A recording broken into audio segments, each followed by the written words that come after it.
कैसे हैं आप लोग? बेहतरीन और बिंदास लोगों से मैं बात कर रहा हूँ, सुपर पावर टर्बो चार्जर लोगों से मैं बात कर रहा हूँ।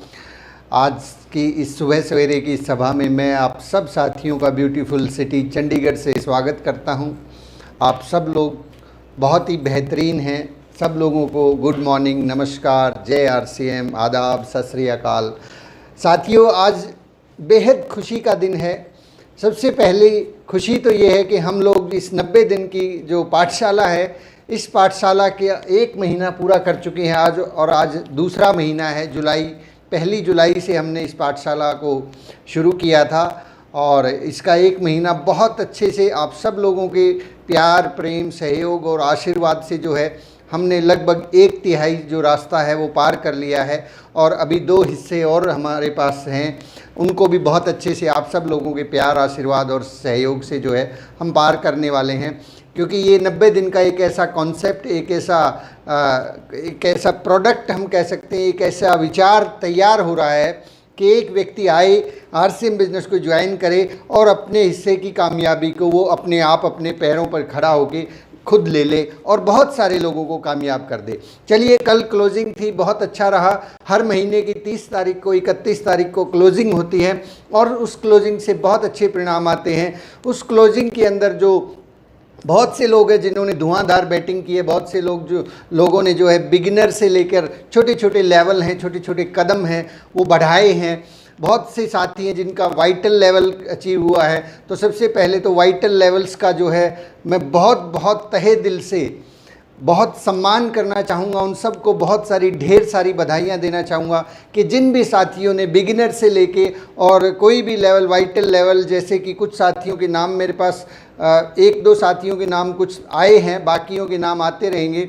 अभी जैसे वाइटल के अंदर बात करें, रामचंद्र जी हैं, उन्होंने रनर का लेवल क्वालिफाई किया है। अच्छी बात ये है कि वो बहुत एजुकेटेड हैं, बहुत बड़ी एजुकेशन के बावजूद जो है, एक अच्छी गवर्नमेंट जॉब के बावजूद उन्होंने आरसीएम बिजनेस को करने का डिसीजन लिया। और उनके साथ साथ उनकी अपलाइन है मिस्टर अनूप जी, वो भी बहुत वेल एजुकेटेड है, एमफिल उन्होंने किया है। और इतनी बड़ी एजुकेशन के बावजूद, गवर्नमेंट जॉब में सेटल होने के बावजूद उन्होंने इस बिज़नेस को करने का डिसीजन लिया। और उन्होंने अभी क्लोजिंग के अंदर जो है रॉयल्टी जो है हासिल की है, स्टार गोल्ड का लेवल उन्होंने अचीव किया है। तो ये कहीं ना कहीं हमारे समाज के लिए, हम लोगों के लिए एक प्रेरणा का स्रोत बनते हैं। हम लोगों के लिए, एक बच्चों के लिए, आने वाली पीढ़ी के लिए, जो पढ़े लिखे तो हैं, डिग्रियां तो हैं उनके पास, लेकिन रोज़गार के लिए इधर उधर कहीं ना कहीं प्राइवेट इंस्टीट्यूशंस में भटकते रहते हैं। मैं बहुत से लोगों को सुनता हूं कि 5, 10, 20 हज़ार के लिए जो है ना, वो अपनी इवन पीएचडी डिग्री तक हासिल किए हुए बहुत से साथी हैं। बड़ा दुख होता है कि उन लोगों को भी ये बेरोज़गारी के माहौल के अंदर 10-15 हज़ार रुपये में अपने आप को प्रोड्यूस करना पड़ता है और वहाँ पे काम करना पड़ता है। लेकिन आरसीएम कितना ज़बरदस्त प्लेटफॉर्म है, यहाँ पे डिग्री कोई मायने नहीं रखती। हाँ, डिग्री का बोझ ना हो हमारे ऊपर, कई बार वो डिग्री बोझ बन जाती है, हमें काम करने से रोक देती है। तो अनूप जी और रामचंद्र जी इस बात का बहुत बड़ा उदाहरण है कि इतनी बड़ी अचीवमेंट्स उन्होंने हासिल की हैं और अच्छी जॉब के बावजूद हासिल की है। तो जिन लोगों के पास अच्छी जॉब भी नहीं है, तो उनके लिए तो मेरे ख्याल से ये कंपलसरी होना चाहिए कि उनको आरसीएम करना ही चाहिए। और सबसे बड़ा धमाका, जो धमाकेदार न्यूज़ है, वो मैं अब आपसे शेयर करने जा रहा हूँ। जिस चीज़ के लिए प्रोग्राम डिज़ाइन हुआ है, ये 90 दिन के आरसीएम का जो प्रोग्राम डिज़ाइन हुआ है, बेसिकली ये एक आदमी को शुरू से लेके कम से कम एक स्टार पर्ल का लेवल होता है। क्योंकि मैं जहाँ तक पहुँचा हूँ वहीं तक की जानकारी आपसे शेयर कर सकता हूँ। एक लेवल स्टार पर्ल का जो हमने हासिल किया था, उसकी जानकारी जब आप लोगों से शेयर की, उस जानकारी को बहुत से लोगों ने गहरे से दिली तौर पर आत्मसात किया। और मेरे एक बहुत ही अजीज़ मित्र हैं जिनको मैं हमेशा अपना आदर्श मानता हूँ, जिनको देखने के बाद मेरे अंदर हमेशा जोश भर जाता है, जुनून भर जाता है। और फिर से जब कभी मुझे ऐसा लगता है कि मेरे अंदर थोड़ा जोश और जुनून की कमी है, तो मैं उनसे बात कर लेता हूँ बहुत मज़ा आता है, बहुत ही कमाल की शख्सियत हैं और उन्होंने इस क्लोजिंग के अंदर ये कर दिखाया, ये साबित कर दिया कि अगर आरसीएम बिजनेस करने की तमन्ना हो, अगर हमें कहीं पहुंचने की तमन्ना हो, अगर हमारे पास लक्ष्य हो, तो उम्र भी कोई मायने नहीं रखती, साधन भी कोई मायने नहीं रखते। तो मैं सब लोगों की जोरदार तालियों के बीच अनाउंस करने जा रहा हूं कि आरसीएम पाठशाला के एक बहुत अच्छे विद्यार्थी श्रीमान रामेश्वर जी ने रोहतक से इस काम को कर दिखाया है। उनको सब लोग जोरदार तालियों से बधाइयाँ देंगे, उनका तहे दिल से धन्यवाद करते हैं। उन्होंने अपनी पूरी की पूरी टीम को जो है आरसीएम पाठशाला को वो कहते हैं कि सर हमने तो अपने टीम को, पूरी पाठशाला को यहाँ आपको सौंप दिया है। तो उन्होंने इस कमाल को कर दिखाया है साहब, उन्होंने स्टार पर्ल अचीवर बन के दिखाया है। तो हम सब लोग भी एक दिन स्टार पर्ल नहीं, स्टार डायमंड भी बनेंगे, लेकिन पहला पड़ाव हम लोग स्टार पर्ल का पार करेंगे। तो रोहतक से रामेश्वर जी को बहुत बहुत बधाइयाँ, बहुत बहुत शुक्रिया रामेश्वर जी, आपने इस काम को कर दिखाया। ये हमारे लिए, ये आरसीएम बिजनेस के लिए, इस परिवार के लिए बहुत ही खुशी का दिन है। आज हम खुशियां मनाएंगे, बहुत सारी बातें करेंगे माय डियर फ्रेंड्स। इसके अलावा भी बहुत सारी अचीवमेंट्स रही होंगी, मैं सब साथियों का नाम नहीं ले पाऊंगा, समय की कमी है, लेकिन सभी लोगों को, एक एक व्यक्ति को जिसका लेवल अचीव हुआ है और लेवल अचीव नहीं भी हुआ है, कहीं ना कहीं बिजनेस के अंदर ग्रोथ हुई है, कुछ नए साथी भी उन्होंने ज्वाइन कराए हैं, सभी लोगों को दिल की गहराइयों से मैं सब लोगों को हार्दिक बधाइयाँ देता हूँ। तो साथियों, आज की बातचीत को हम शुरू करते हैं। हमने खूब खुशियाँ मनाई। हम लोग जो है इसी तरह से हर महीने चाहेंगे कि हर महीने एक नया व्यक्ति टेक्निकल अचीवर बने, कुछ नई रॉयल्टीज़ आएँ और करते करते ये कारवां, वो कहते ना, मैं अकेला ही चला था, लोग मिलते गए और कारवां बनता गया। तो बधाई के पात्र हैं आप सब लोग। माय डियर फ्रेंड्स, चलिए आगे बात शुरू करते हैं। आज की बातचीत कार्डिनल रूल्स के ऊपर हम शुरू करते हैं। हमारे कार्डिनल रूल्स हैं इस बिज़नेस के। कार्डिनल का जो डेफिनेशन है, चलिए सबसे पहले तो हम उसको जान लेते हैं। कार्डिनल रूल्स क्या होते हैं? उनके अंदर मौलिकता होती है। कार्डिनल का जो मीनिंग है, अगर आप डिक्शनरी में चेक करेंगे, कार्डिनल का मतलब होता है मौलिक। देखिए, हर चीज़ की कोई मौलिक सच्चाई होती है। मौलिकता मतलब उसके बिना उस चीज़ की कल्पना करना व्यर्थ है। जैसे कि पानी का जो मौलिकता है, पानी का जो स्वभाव है, वो है बहना। पानी का जो स्वभाव है वो है बहना। पानी कभी भी ठोस अगर हो जाएगा तो उसको बर्फ़ बोलते हैं, लेकिन अगर वो पानी हमें चाहिए तो वो बिल्कुल लिक्विड फॉर्म में होता है। ठीक इसी प्रकार से ये जो पेन है, इसका स्वभाव है, अगर हम इसको ऊपर से नीचे छोड़ेंगे तो ये नीचे गिरेगा। तो ये मौलिक नियम है। कुछ मौलिक नियम होते हैं, जैसे कि इंसान जो है मौलिक रूप से चलने के लिए, दो पैरों पर चलने के लिए अब तैयार हो गया है, तो ये इसका मौलिक है। ये हम लोग चार पैरों पे नहीं चलते जी। इसी तरह से जैसे कि कोई जानवर है वो चार पैरों पे चलता है, वो उसका मौलिक स्वभाव है। मौलिक चीज़ें होती हैं, बहुत सारी चीज़ें होती हैं। जैसे एक वकील का मौलिक जो गुण होता है वो होता है कोर्ट के अंदर जाके प्रेजेंटेशन देना। एक टीचर का जो मौलिक गुण है वो है स्टूडेंट्स को पढ़ाना। इसी तरीके से हर चीज़ की मौलिक नियम होते हैं। जैसे कि पानी को अगर 100 डिग्री पे उबाला जाए तो वो 100 डिग्री पे गर्म किया जाए तो वो उबल जाएगा। ये मौलिक नियम है, इसको हम बदल नहीं सकते। सेब ऊपर से गिरता है तो गुरुत्वाकर्षण का सिद्धांत जो है हमें मिला, तो धरती पे क्यों गिरा? क्योंकि वहाँ एक सिद्धांत है, ये मौलिक सिद्धांत है। आप किसी भी चीज़ को हवा में फेंकेंगे वो नीचे आएगी, क्योंकि ये मौलिक सिद्धांत है। इसी तरह से मौलिक सिद्धांत एक ये भी है कि सूरज हमेशा पूर्व दिशा से उगता है, पश्चिम से कभी नहीं उगता है। तो ऐसे बहुत सारे नियम हैं। जैसे हिंदुस्तान में हर नदी जो है उत्तर से दक्षिण की तरफ बहती है।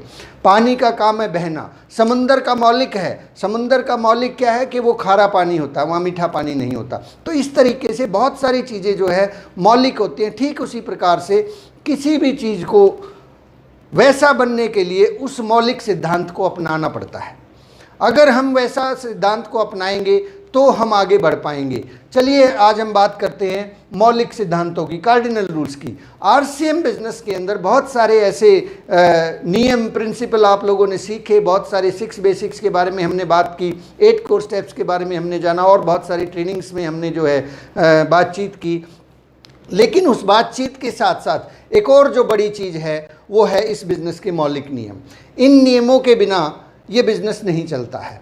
आप इस बिज़नेस में छोटा मोटा काम तो कर पाएंगे, मान लीजिए आपको 10, 20, 50 हज़ार, लाख, 2 लाख का या रॉयल्टी अचीवर तक बनना है, वो आप बन सकते हैं बाकी के ट्रेनिंग्स की वजह से। लेकिन यदि आप इस बिज़नेस में बड़ी कामयाबी चाहते हैं, आप चाहते हैं कि आप टेक्निकल अचीवर बने, आप चाहते हैं कि आप इससे आगे की पिन एमराल्ड पे जाएं, स्टार एमराल्ड पे जाएं, रूबी और स्टार रूबी और डायमंड तक अगर आप जाना चाहते हैं, तो मौलिक नियमों का आज से ही ध्यान रखना होगा। आज से ही अगर मौलिक नियमों के ऊपर हम चलेंगे तो कामयाब हो जाएंगे। जैसे कि आपको अगर पहली क्लास पास करनी है तो ABCD सीखना पड़ेगा, ये मौलिक नियम है, इसको आप बदल नहीं सकते। ABCD, ए अनार आ आम, कुछ तो सीखना पड़ेगा, तब आप फर्स्ट क्लास में जाएंगे। इसी तरह से बहुत सारे नियम हैं जो आप देखते हैं, कहते हैं नहीं ये तो बदल नहीं सकता। जैसे कि गाड़ी को चलाने के लिए उसके अंदर तेल डालना ही पड़ेगा। आजकल बैटरी की गाड़ियाँ आ गई है तो बैटरी चाहिएगी, लेकिन आप कल्पना करें क्या वो गाड़ी बिना पेट्रोल के या बिना इंजन के, मैं कहना चाहूँगा क्या कोई गाड़ी बिना इंजन के चल सकती है? कहीं थोड़ी बहुत दूर चल सकती है? नहीं जाएगी साहब। उसको धक्का मार के ले जा सकते हैं, लेकिन कितनी दूर लेके जा सकते हैं? ज़्यादा दूर नहीं लेके जा सकते। अगर आपको बहुत लंबी दूरी तय करनी है तो मौलिक नियम क्या कहता है कि उस गाड़ी के अंदर इंजन होना चाहिए। तो आपको भी इस बिज़नेस में बिगिनर से आपकी शुरुआत होती है, बिगिनर की जो पिन है, और आप इस बिज़नेस में डायमंड और स्टार डायमंड तक जा सकते हैं। तो यहाँ तक अगर आपको पहुँचना है, बिगिनर से लेके अगर रॉयल्टी तक जाना है तो शायद बिना इंजन के बाद बन जाए।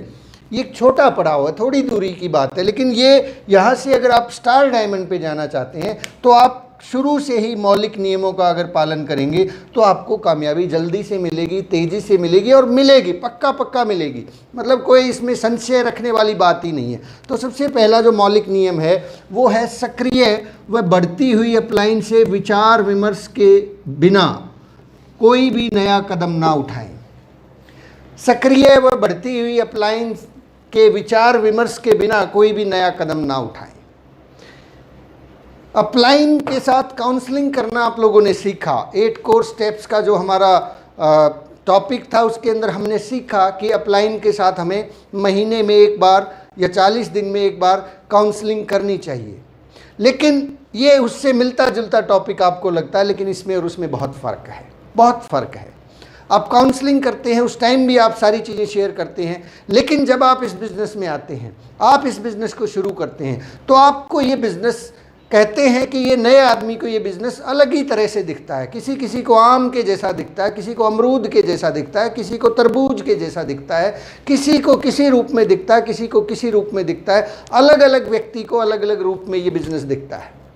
हर आदमी इस बिज़नेस के बारे में अलग धारणा रखता है। आपके मन में भी ज़रूर कोई ना कोई धारणा है, और आपके मन में भी जैसे ही ये बिज़नेस आप ज्वाइन करते हैं, आपके मन में भी सोइयों तरीके दिमाग में आ जाते हैं कि इस काम को ऐसे किया जा सकता है, वैसे किया जा सकता है, ऐसे करेंगे तो ज़्यादा बढ़िया परिणाम आएंगे, वैसे करेंगे तो ज़्यादा। इसको कहते हैं आइडियाज़ आना, और ये कोई बुरी बात नहीं है, ये स्वाभाविक है, ये होना चाहिए। आइडियाज़ आपके पास होना चाहिए, लेकिन ध्यान रखें कि आपके मन में यदि कोई नया विचार आता है, नया कोई आइडिया आता है, और आपको लगता है कि ये आइडिया तो बहुत ही ज़बरदस्त है, यस इट मे बी, लेकिन उस आइडिया के ऊपर काम करने से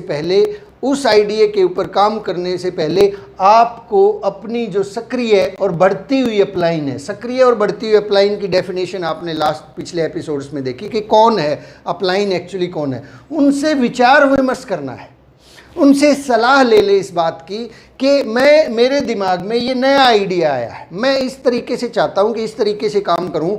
तो उनसे बैठ के सलाह ले ले। अब क्यों ले ले सलाह? क्योंकि उन्होंने बहुत सारा अनुभव लिया है, उनके पास एक अनुभव है, एक्सपीरियंस है, और उन्होंने हो सकता है उस तरह के किसी आइडिया के ऊपर पहले किसी को काम करते हुए देखा हो, या इस तरह का आइडिया किसी ने अप्लाई किया हो, और उसके परिणाम या तो सकारात्मक हो सकते हैं या फिर उसके परिणाम नहीं आए।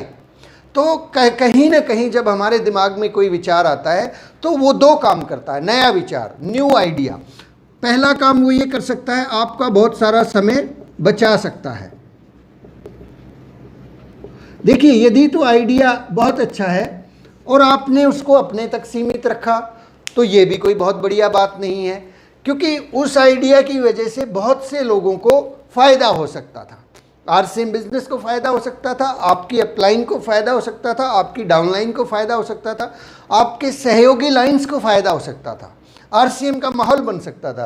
तो आपका बहुत सारा समय बचा सकता है यदि आपने उस आइडिया को, नए आइडिया को अपनी अपलाइंस के साथ डिस्कस कर लिया। तो क्योंकि वो भी उस आइडिया को फिर प्रमोट कर देंगे। अदरवाइज क्या होगा, आप किसी अलग पैटर्न पे काम कर रहे हैं, अपलाइन किसी अलग पैटर्न पे काम कर रही है, तो दोनों में मैच नहीं होगा। आप कुछ और बता रहे हैं अपनी टीम को, अपलाइन कुछ और बता रही है। तो जो भी आइडिया आपके पास आता है, उस आइडिया को सबसे पहला काम क्या करना है, अपनी अपलाइन के पास शेयर करना है, उनसे डिस्कस करना, उनसे विचार विमर्श करना है। तो अगर तो आइडिया अच्छा है तो बहुत बढ़िया बात है, आपका समय बचेगा। लेकिन अगर आइडिया, बहुत बार ऐसा भी होता है, अगर आइडिया अच्छा नहीं है, वो आइडिया ऐसा है कि जिसके ऊपर पहले से काम करके देखा जा चुका है, तो आपका बहुत सारा समय खराब हो सकता है।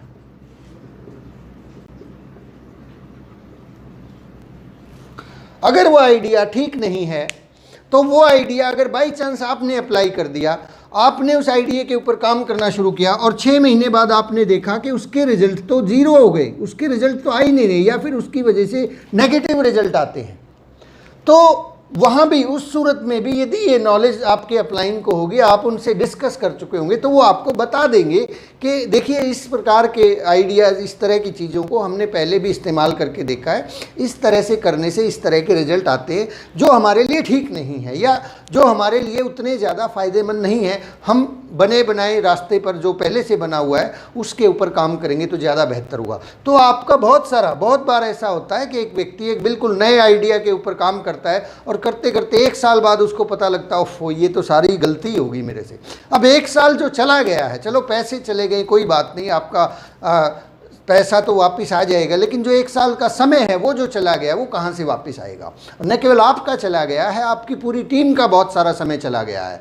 आपके पास अब आपका खुद का 1 साल नहीं गया, आपके पास अगर 100 लोगों की टीम है और उस आइडिया के ऊपर 100 लोग काम कर रहे थे तो हमने जो है 100 साल बर्बाद कर दिए 100 साल बर्बाद कर दिए। और बहुत से लोगों के हर दिल जो है ना वो हर्ट होते हैं, बहुत से लोग जो है फिर बुरा मान जाते हैं। तो कोई भी नया आइडिया आता है, कोई भी नया विचार आता है, तो अपनी अपलाइन जो एक्टिव, इफेक्टिव और ग्रोइंग अपलाइन है, उनके साथ विचार विमर्श कर लें, उनसे सलाह कर लें कि मेरे दिमाग में ऐसे ऐसे एक आइडिया आ रहा है, ऐसे ऐसे एक विचार आ रहा है, तो उस विचार को जो है तुरंत शेयर ना करें अपनी डाउनलाइन में। वो विचार हो सकता है बहुत फ़ायदेमंद भी हो, लेकिन बहुत ख़तरनाक भी हो सकता है। वो पूरे की पूरे टीम को, कई बार एक जो आइडिया है, किसी आते हैं ऐसे विचार, मैंने बहुत बार देखा है कि किसी डिस्ट्रीब्यूटर के मन में बहुत सारे आइडियाज़ आते रहते हैं और वो उन आइडियाज़ को अपनी डाउनलाइन में पिलाता रहता है, और उसको पिलाने की वजह से पूरी की पूरी टीम कोलैप्स कर जाती है। तो माय डियर फ्रेंड्स, जब भी आपके मन में कोई आइडिया आए तो उसको आपने अपनी अपलाइन से डिस्कस करना है। क्यों? क्योंकि आपके पास वो ज़रूरी अनुभव अभी नहीं है जो आपकी अपलाइन के पास है। देखिए वो आइडिया या तो उन्होंने खुद इस्तेमाल करके देखा होगा, या उनके पास भी ऐसी इन्फॉर्मेशन नहीं है, तो वो उनसे आगे बड़ी अपलाइन से पूछ सकते हैं। तो इस तरीके से, क्योंकि ये बिज़नेस 20 साल से चल रहा है, अनुभव की अगर ऐसा सब साथी मिलके करेंगे तो 20 साल के अंदर बहुत सारे लोग हैं जो हमारी अपलाइंस में आते हैं, हमसे शुरू होके और बीसी छाबड़ा जी तक, केसी छाबड़ा जी बीसी छाबड़ा तक ये बात जा सकती है। और उस आइडिया के ऊपर यदि तो वो बहुत बेहतरीन है तो सबको काम आने वाला है, और यदि वो आइडिया ख़तरनाक है तो सबका समय बचाने वाला है। तो माय डियर फ्रेंड्स, जैसे कि आपको मैं एक छोटा सा एग्जांपल देता हूँ। ये जो डायमंड क्लब बहुत पॉपुलर है आज के समय में, डायमंड क्लब 5000 बिजनेस वॉल्यूम वाला, ये आइडिया जो है किसी डिस्ट्रीब्यूटर ने, मुझे अभी नाम तो ध्यान नहीं है, उन्होंने राकेश शर्मा जी के पास पहुंचाया था, या राकेश शर्मा जी ने और उन सब लोगों ने मिलके, और ये आइडिया जब ऊपर गया और जाके जब TCG तक ये बात पहुंची तो इसको अप्लाई किया गया और उसके बहुत ज़बरदस्त परिणाम आए। तो ये आइडिया जब ऊपर गया तो वहाँ से परमिशन मिली और वहाँ से जो है सभी लोगों ने इसके ऊपर काम करना शुरू किया, पूरी टीम ने, पूरे आरसीएम बिजनेस ने, और इसकी वजह से बहुत सकारात्मक परिणाम आए। तो इसी प्रकार से अच्छा आइडिया है तो सबको फ़ायदा करेगा। अगर कोई ऐसा है जिसकी वजह से नुकसान हो सकता है तो वो आपका समय बचा लेगा। तो एक और चीज़ है, कुछ लोग फिर ऐसा बोलते हैं या ऐसा लगता है सर मेरे पास तो अच्छी अपलाइन नहीं है, एक्टिव इफेक्टिव ग्रोइंग अपलाइन नहीं। कोई बात नहीं सर, आप चिंता ना करें। आप सिर्फ एक अच्छी अपलाइन मत खोजिए, आप अपनी टीम के लिए एक अच्छा अपलाइन बन जाइए। आपके पास सारी चीज़ें हैं, आप आरसीएम पाठशाला से जुड़ चुके हैं, आप यूईएस से जुड़ चुके हैं, आप बहुत सारे ट्रेनिंग वीडियोज़ हैं यूट्यूब पे मिल जाते हैं। आप अगर केवल और केवल इस किताब के ऊपर भी काम करेंगे, बनिए नेटवर्क मार्केटिंग मिलेनियर, तो ये किताब भी आपको एक बहुत अच्छा अपलाइन बना देगी। कहते हैं कि जब जिम्मेवारियाँ आती हैं तो आदमी समझदार हो जाता है। ठीक उसी तरह से यदि आपको ऐसा लगता है, वैसे ऐसा होता नहीं है कि अपलाइन अच्छा नहीं होता, अपलाइन हमेशा ही अच्छा होता है। वो थोड़ा बहुत हो सकता है उसके अपने स्वभाव रहे हों, अपनी जो उनको ना देखें, वो उनका खुद का पर्सनल को इसके साथ बिजनेस के साथ मैच करके ना देखें। फिर भी अगर कहीं आपको ऐसा लगता है तो आप के पास वो जिम्मेवारी आ गई है, तो इसलिए आप अच्छे अपलाइन बन जाइए और आप उस काम को अंजाम दीजिए। आप एक अच्छे पेरेंट की तरह से, उस पेरेंट की हैसियत से जो है ना उस काम को अंजाम दीजिए, और देखेंगे कि आपके अंदर जिम्मेवारी की वजह से जो है बहुत सारी कलाएं, बहुत सारा नॉलेज अपने आप आ जाता है। जैसे टीसी जी ने ये जिम्मेवारी ली थी, बीसी जी ने जिम्मेवारी ली थी कि मैं 1 करोड़ लोगों को इस बिज़नेस में इसका कपड़ा पहनाऊँगा, तो उनके पास वो सारी कलाएँ अपने आप आना शुरू हो गई। तो बात ये नहीं है कि हमें आता नहीं है, बात ये है कि हम जिम्मेवारी कितनी लेते हैं। जिम्मेवारी अगर हम ले लेते हैं तो सीखने के लिए तो परमात्मा अपने आप वो सारी चीज़ें आपके पास भेज ही देता है। तो चलिए बात करते हैं कि अच्छा आइडिया जो है, मान लीजिए आइडिया बहुत तरह के होते हैं। अब आइडिया कैसे कैसे होते हैं इसके बारे में थोड़ा सा जानना ज़रूरी है। आइडिया ऐसे होते हैं, सम टाइम जो है आपने कोई टारगेट लिया तो आपके मन में बहुत सारे विचार आएंगे कि इस टारगेट को अगले महीने, मान लीजिए आप अपनी पिन चेंज करना चाहते हैं, आप चाहते हैं कि अगले महीने मेरा बिजनेस जो है 3.5 लाख हो जाए और मैं भी टेक्निकल के लेवल पे पहुंच जाऊं।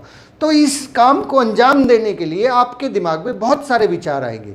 कुछ लोगों के दिमाग में विचार आएगा कि मैं जो है एक टूर अनाउंस कर देता हूँ। कुछ लोगों के दिमाग में विचार आएगा कि मैं जो है कुछ गिफ्ट दे देता हूँ अपनी टीम को। कुछ लोगों के दिमाग में विचार आएगा कि मैं जो है ना और कोई बेहतरीन आइडिया उनके पास हो सकता है, टूर और गिफ्ट, ज़्यादातर यही चीज़ें थे। कुछ लोगों के दिमाग में आइडिया आएगा कि मैं कुछ सेमिनार कर देता हूँ, मीटिंग कर देता हूँ। इस तरह के बहुत सारे आइडियाज़ आते हैं। और कुछ लोगों के दिमाग में कैलकुलेशन आती हैं, जैसे कि ऐसे करेंगे 1 + 1 2 4 5 6 5 × 20, ऐसे सब लोग मिलके ऐसे करेंगे तो इतना बड़ा बिजनेस हो जाएगा। गुणा जोड़ घटा करके जो है ना टीम को बता देते हैं और फिर उस काम को खुद करते नहीं हैं। जब खुद करते नहीं है तो टीम परेशान हो जाती है। तो माय डियर फ्रेंड्स, ऐसे बहुत सारे विचार, आइडिया आपके मन में आते हैं जब आप टारगेट लेते हैं, तब भी जब आप बिजनेस शुरू करते हैं तब भी। अगर ऐसा कोई आइडिया, अगर ऐसे आपके मन में, वो हरियाणवी में कहते हैं, ऐसी कोई खुराफात चल रही है जिस खुराफात से हो सकता है सबका फ़ायदा हो सकता हो या हो सकता है बहुत से लोगों का नुकसान हो जाए, तो उस आइडिया को ज़रूर शेयर करें, डिस्कस करें कि मैं इस तरीके से काम करना चाहता हूँ, क्या ये सही है, और अगर परमिशन मिलती है तो गो अहेड विथ इट। तो बाई चांस हमारे मन में कई बार मैंने देखा है, मेरा पर्सनल अनुभव रहा है, बहुत से लोगों के दिमाग में ऐसे आइडिया आए और बहुत अच्छा बिजनेस चल रहा था, लेकिन अचानक से उस एक आइडिया ने पूरा का पूरा सिस्टम ही खराब कर दिया।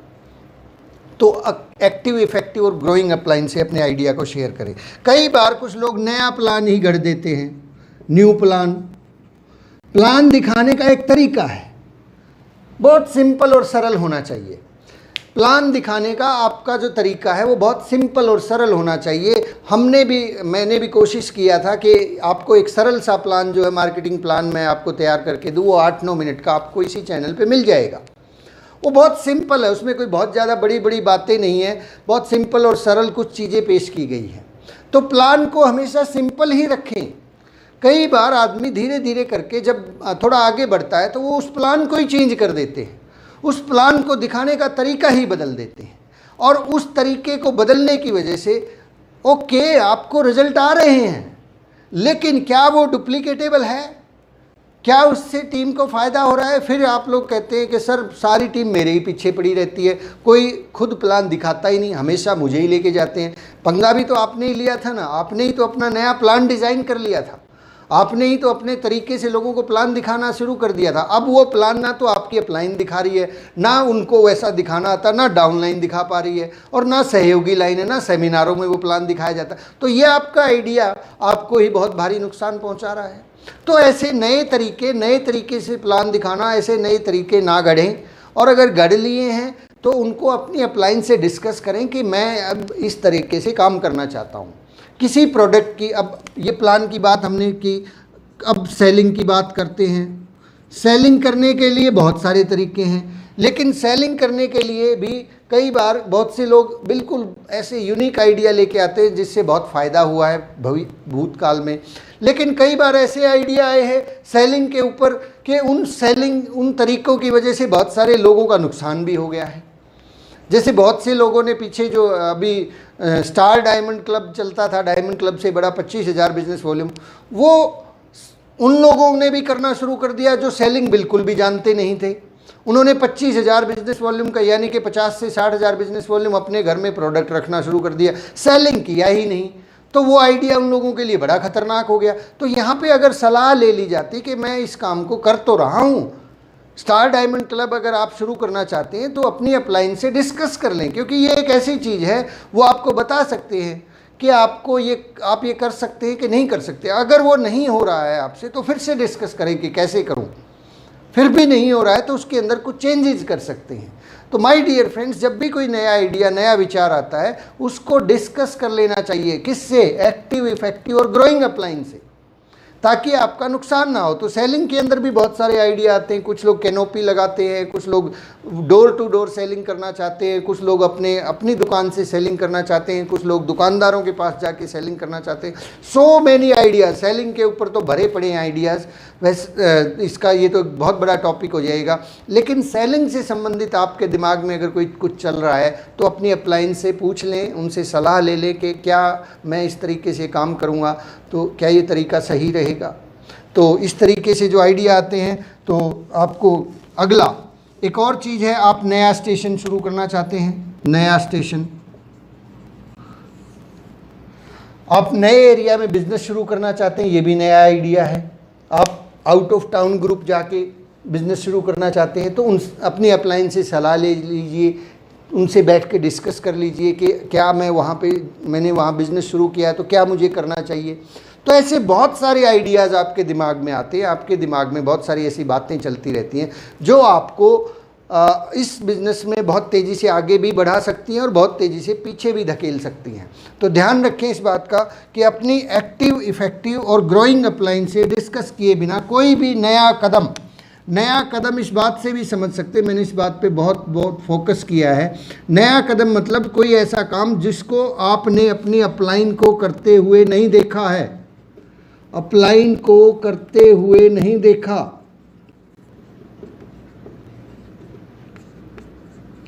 कोई ऐसा काम जो आज तक आपने अपनी अपलाइन को करते हुए नहीं देखा, ऐसा कोई काम आप करना चाहते हैं तो उसके बारे में अपनी अपलाइन से विचार विमर्श कीजिए और उनके साथ विचार विमर्श किए बिना उस कदम को मत उठाइए, क्योंकि ये बिज़नेस डुप्लीकेशन का बिज़नेस है। इस बिज़नेस में आपकी अपलाइन यदि इस बिज़नेस में कहीं पर पहुंची है तो वो कुछ सिस्टम को फॉलो करके पहुंची है। तो आप अपनी अपलाइन से डिस्कस कीजिए, उनसे विचार विमर्श कीजिए, फिर उसके ऊपर आगे बढ़िए। ये महज जो है ना, ये कंसल्टेंसी फ्री मिलती है, कोई फ़ीस नहीं लगती अपलाइन से बात करने की, कोई चार्जेस नहीं लगते। आपका सिर्फ आधा घंटा, 1 घंटा जो है आपके हज़ारों नहीं लाखों घंटे बचा सकता है। जैसे मैंने अभी बताया कि यदि आपके पास टीम में 100 लोग हैं और उन 100 लोगों को आप एक नए आइडिया पे अगर काम करना शुरू कर दिया, 1 साल के बाद आपको पता लगे कि ये तो काम ऐसे नहीं बनता, तो हमने 100 साल ख़राब कर दिए हैं। और इसी तरीके से यदि वो आइडिया बहुत बेहतरीन था, वही आइडिया 100 लोगों की जगह 1000 लोगों तक अप्लाई हो सकता था, 10,000 लोगों तक अप्लाई हो सकता था, तो वो 10,000 साल आप लोगों ने बढ़ा दिए, आरसीएम बिजनेस में तूफ़ान पैदा कर दिया। तो आइडियाज़ के ऊपर हमने आज बातचीत की। चलिए अब हम आज की बातचीत को यहीं सम अप करते हैं, और सम अप करने से पहले मैं आपसे निवेदन करूंगा कि आप जो है चैप्टर नंबर 6, वैसे पहले की ट्रेनिंग्स में इस पे बहुत बातचीत हो चुकी है, लेकिन ये 90 दिन का कार्यक्रम है। अपलाइन आपका सबसे अच्छा दोस्त है, इस चैप्टर को ज़रूर पढ़ें। ये पेज नंबर 58 पे मिलेगा, और इसके ऊपर और विस्तार से अगर आप जानकारी चाहते हैं तो आपको आरसीएम पाठशाला का एक वीडियो मिल जाएगा, उसका भी नाम है अपलाइन आपका सबसे अच्छा दोस्त है। उसको भी आप सुन सकते हैं ताकि आपको भविष्य में काम आए। तो एक बार फिर से मैं बधाइयाँ देना चाहता हूँ सभी रॉयल्टी अचीवर्स को, और सबसे बड़े स्टार, आज के स्टार जो है रामेश्वर जी को, जिन्होंने बहुत सारे लोगों के लिए प्रेरणा का काम किया है, जिन्होंने बहुत से लोगों के मन में ये भावना पैदा की है कि हम भी आरसीएम बिज़नेस कर सकते हैं, हम भी कामयाब हो सकते हैं। तो उनको एक बार फिर से तहे दिल से बहुत बहुत बधाइयाँ। Thank you very much. जय आरसीएम। कल सुबह फिर से मिलते हैं अगले एपिसोड में। चैनल को लाइक कीजिए, सब्सक्राइब कीजिए, शेयर कीजिए, ताकि बहुत सारे और भी साथी आरसीएम बिज़नेस के स्टार पर्ल जैसे लेवल को अचीव कर पाएँ। बहुत बहुत धन्यवाद सर। Thank you sir.